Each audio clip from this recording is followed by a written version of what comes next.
If you're thinking about getting into FPV racing, you found the right channel.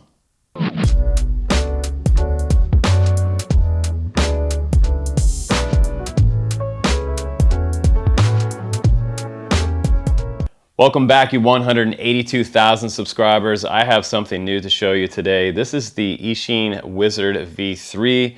It is a 5-inch X-style long body race drone with a GP9 on here from Flywheel. It's a decased GoPro. We're gonna take this one out today. We're gonna fly it. It's around $200.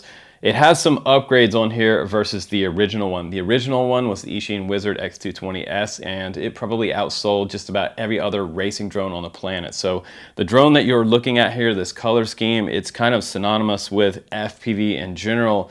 In our hobby, everybody knows the Eachine Wizard. So if you're brand new to FPV or you're thinking about getting into drone racing, lots of people started here and they worked their way up. This is a kind of a spot where you can buy one, put a receiver on it and bind it up to your radio, start flying it, work with Betaflight and learn as you go. When you crash it, you repair it, fix it. There's another way you can get started on my website on dronecamps.com. If you want to try to build one, you can do that. I have a build video with a smaller drone than this. It's around a 3-inch drone, the Tyro 79 Pro version that came out a while back, and it's also from Eachine. It is an affordable kit, around 129 bucks, I believe, for everything ready to go, with the exception of a transmitter and a battery and a charger, of course. But if you build it yourself, I always say building yourself is the best way to get into FPV. But today, this is just all about getting out there and getting up in the air as quick as possible. And the Eachine X220S V3 right here, it's going to do that, especially for around $199. So this one is smooth. It has some upgrades on it. We're going to talk about the pros and cons, and we're going to talk about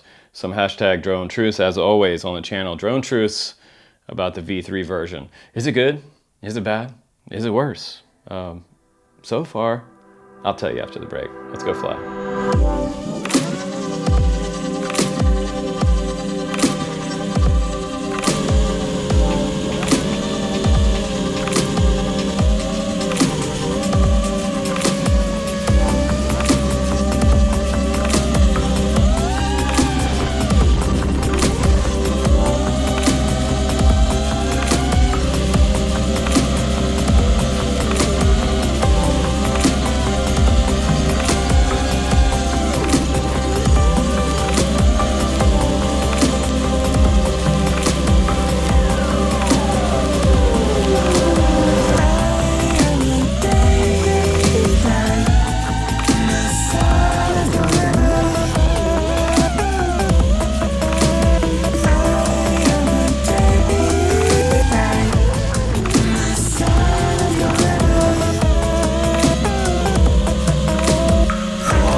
All right, guys, welcome back from the flight test. Now I get to really dive into this and give you my opinion on this V3 version. Now, let's talk about some drone truths real quick, okay? Let's just be right, straight, up front, and honest about this.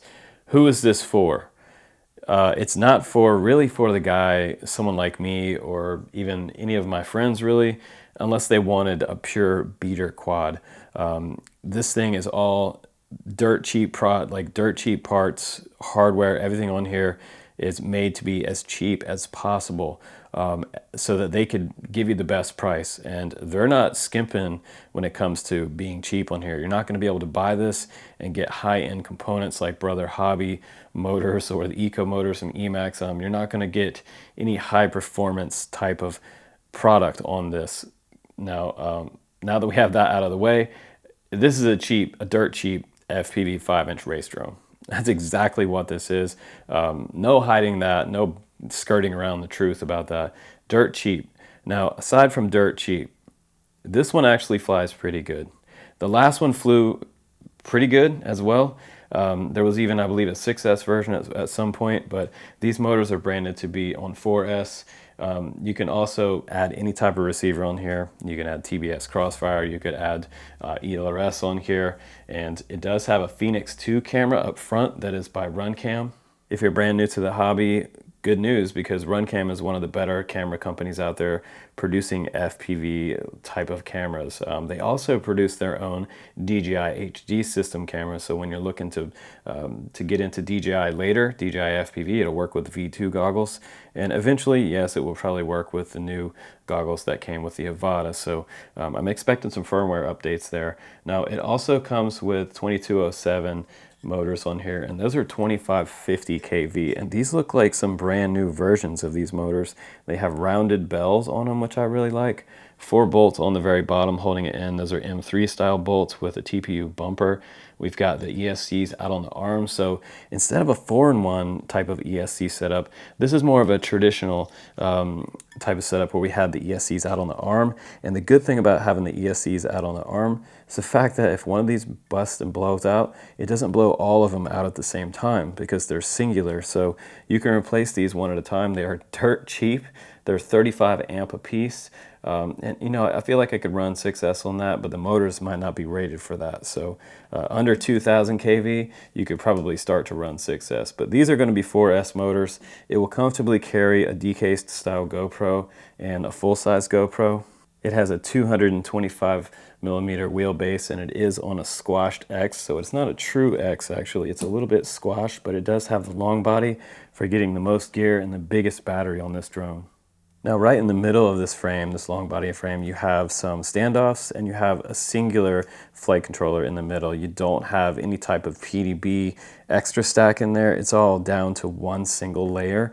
In the olden days when we had these ESCs on, we had a PDB and then we had the flight controller above that. So we used to wire to the PDB and then bring the power up, but no longer. In 2022, we just solder straight to the board there for the ESCs, negative and positive, and the signal wire. It's kind of cool. They have the PDB integrated into it to allow that to be a little more seamless and actually lose us one stack, so it makes it a little less tall. Now, right above that is where the VTX is. You can see this little heatsink coming off. We have the wire going up to the Phoenix 2 up front, and we have more wires coming off the back here, off this VTX and the flight controller itself, over here to our 5.8 antenna, running our 5.8 at 600 milliwatt from that VTX. So this baby's 600 milliwatt. It does have smart audio on here. It's also rocking an MMCX connector up in here. So there is a really beastie style connector going straight to it. You can see that gold connector right there. That's an MMCX, much better than the UFL connectors. A little bit smaller, and sometimes they pop off. I'm not a huge fan of those. So you can change that from 0. You can go to pit mode if you're FPV racing, so you don't mess anybody else up.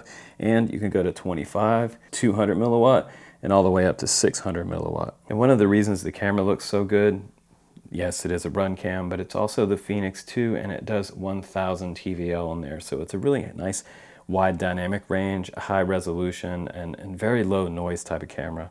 The VTX, when you crank it all the way up to 600, you could do some in and out of building type flying and be able to do some bandos and play around with that.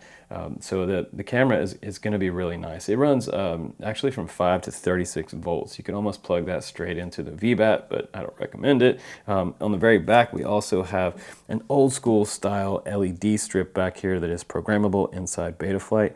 And we have a full-size buzzer. If this drone goes down in the field, you'll be able to hit it on a switch and find your drone.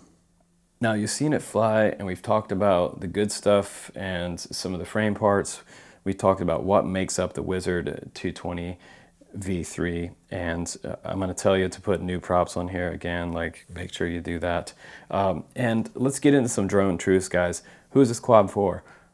It's not for me. It's for total beginners, the ultimate beginner. If you're getting into FPV racing, I got some advice for you. It's kind of like buying, when I used to teach people how to kiteboard, I would get my students to buy used kites, because the kites for kiteboarding are around $1,000. You can get a used one for anywhere from $200 to like $600 USD, and it's going to be your beater. So take this for an example. This is going to be a $200 beater for you.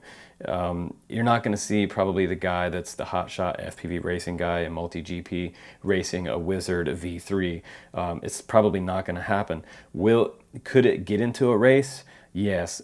Is that guy probably going to beat you? Yes. But the parts are cheap, and that's the point. So you can crash this into a tree. You can break this frame. The frame body itself, another drone truth is that the carbon fiber, it looks like cheap grade carbon fiber to me. It will probably snap if you do hit a tree or concrete, but you shouldn't be hitting a tree or concrete, right? It has unpolished carbon fiber on the side. As you can see, it's different colors here, but it does have a cross thread on these arms, which is good. You can replace these arms as well, and that's a good thing. It is a Squash X like we talked about before. Long body is a good thing because you can put multiple size cameras on here, a little bit bigger battery.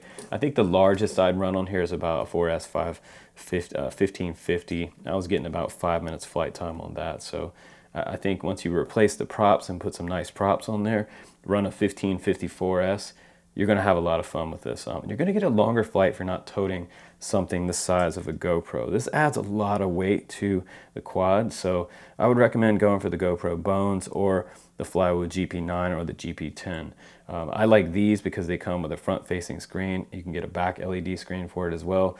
The GoPro Bones ones, unlike the 10, doesn't come with a screen. You have to use the Quick app. So those are around $400, and so is this GP9. But you saw the video from that today, and it looks pretty good. So I'll leave the link down in the description, guys. You can check that out. You can also see a proper write-up on this on my website coming up the next couple days on dronecamps.com. I'll also put the link there with my latest coupons, and you can get some discount on FPV gear and read about this one on my website and my experience with it, my full experience in full detail. So I liked it. I didn't have a problem with mine. I don't know about the other reviewers. I'm giving you an unbiased review. I didn't watch how theirs went, if it blew up when they plugged it in. It has a new flight controller. USB-C on here. This has been updated. The only thing that looks old really on here still is maybe the ESCs and some parts of the frame. The frame looks maybe slightly different, but yeah, cheap grade carbon fiber, cheap, easy way to get into FPV. So have fun with it, guys, and let me know if you grabbed one, if you bought one, if you're flying it, if you like it, if you enjoyed my drone truce on the channel today. And hey, I gotta tell you guys, analog FPV is still king out there, king of the jungle. We are still rocking a lot of analog quads. Don't have to update them. You don't have to put a remote ID on it or transponders or anything like that. It'll just take off and fly wherever you are. So enjoy yourself and happy FPV, guys. I'll see you on the next one. Don't forget to check out the write-up on the drone blog on dronecamps.com. Ciao.